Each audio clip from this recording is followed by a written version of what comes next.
Today, we are diving into the absolutely brutal three-year war that didn't just end a dynasty, it brought a 100-year-old one crashing down. And in its place, it crowned one of history's most famous and infamous kings, Herod the Great.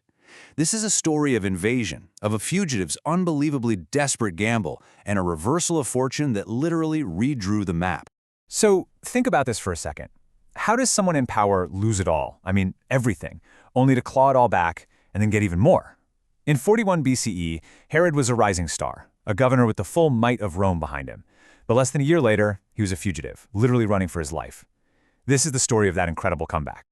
Now, to really get what's going on here, you have to understand Judea at the time. It wasn't some stable, independent kingdom. Nope, it was a fragile client state, basically a house of cards, stuck right between massive, clashing empires. For more than 2 decades, it had existed completely in the shadow of Rome, and its fate was never, ever truly its own. Okay, so let's break down this delicate power structure, because it's key. On paper, you've got Hyrcanus II from the local Hasmonean dynasty as the ruler. He's the figurehead. But the real power, the muscle, that belonged to Herod and his brother Phasael.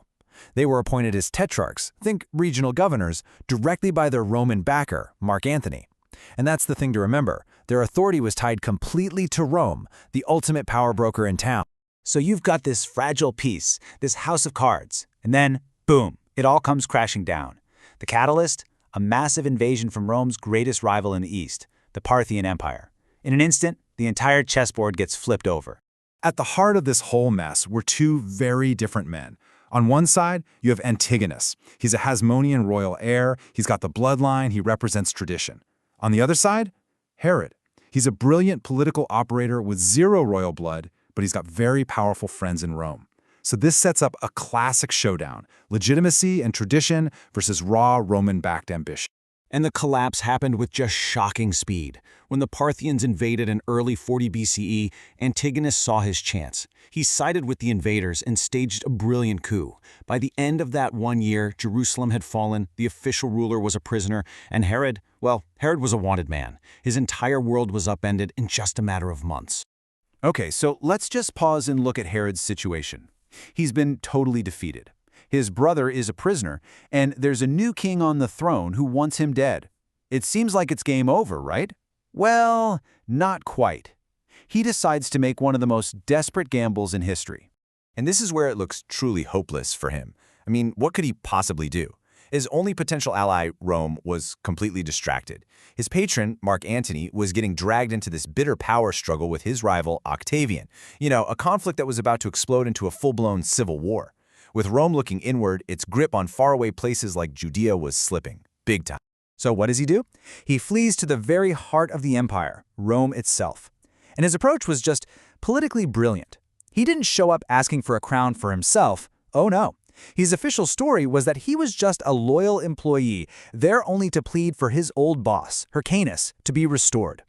He masterfully framed the whole thing as being in Rome's best interest, not his.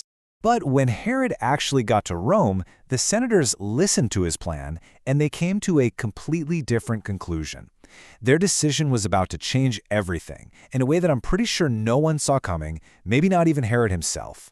You see, for the super pragmatic Roman Senate, this wasn't about tradition or who the rightful king was.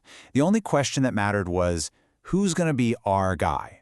Who is the most reliable, the most effective, and frankly, the most ruthless client king we can install? They looked at Hyrcanus, who'd already proven he was too weak to hold the throne, and then they looked at Herod, ambitious, tough, and a proven loyalist. For them, it was a no-brainer. And in a truly stunning turn of events, the Senate just completely bypassed the old dynasty. They looked at this fugitive who had come to plead for his boss, and instead, they declared him the new king of the Jews.